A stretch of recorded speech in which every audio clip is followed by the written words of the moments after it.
Bonjour Françoise Coel. Bonjour. Alors je suppose que de nombreuses personnes de votre entourage doivent se poser la question. Pourquoi avoir écrit ce livre? J'avais envie de livrer un témoignage en fait. Je suis une grande lectrice, j'ai toujours eu des livres au long de mon parcours de vie. Et à la lecture des livres engagés, politiques que j'adore, je me suis dit que moi aussi j'avais peut-être besoin, envie à un moment de me livrer. Et quels sont vos livres préférés dans ce genre?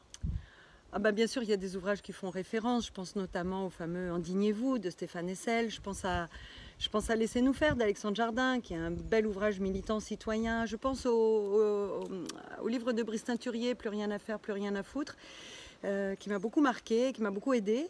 Et puis bien sûr, Révolution d'Emmanuel Macron. Révolution.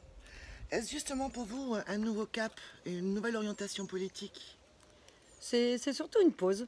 C'est un moment où on se dit que finalement on a un petit parcours de vie, on a eu des combats, des grandes joies, des grands moments, et c'est peut-être l'occasion de les raconter.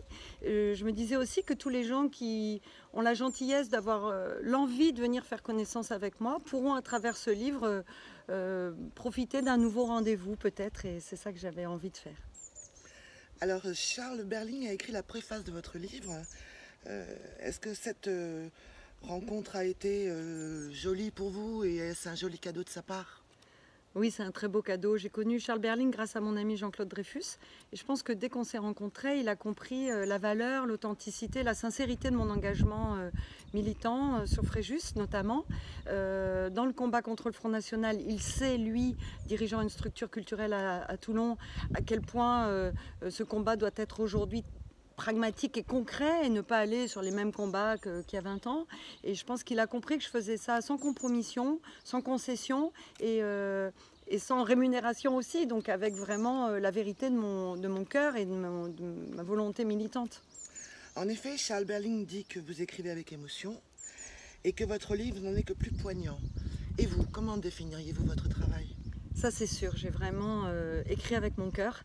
Je pense que j'ai essayé de faire en écrivant la même chose que je fais quand je fais de la politique, c'est-à-dire être près des gens, essayer de parler de choses qui concernent tout le monde. C'est un peu une petite histoire avec un petit H, mais qui raconte l'histoire de nombreuses femmes finalement, notamment de femmes qui se sont impliquées en politique.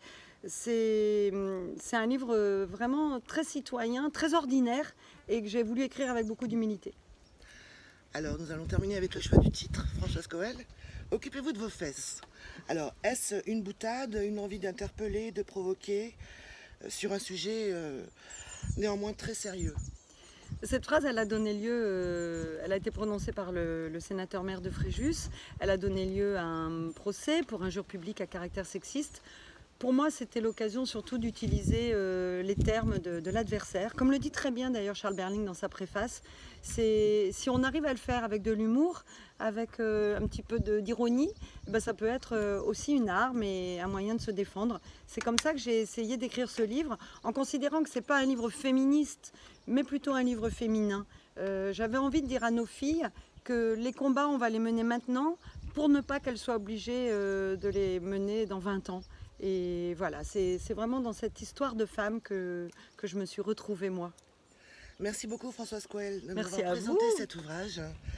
Et il a la force de l'engagement et la conviction si rare et nécessaire à notre époque. Merci beaucoup, c'est très gentil. Au revoir.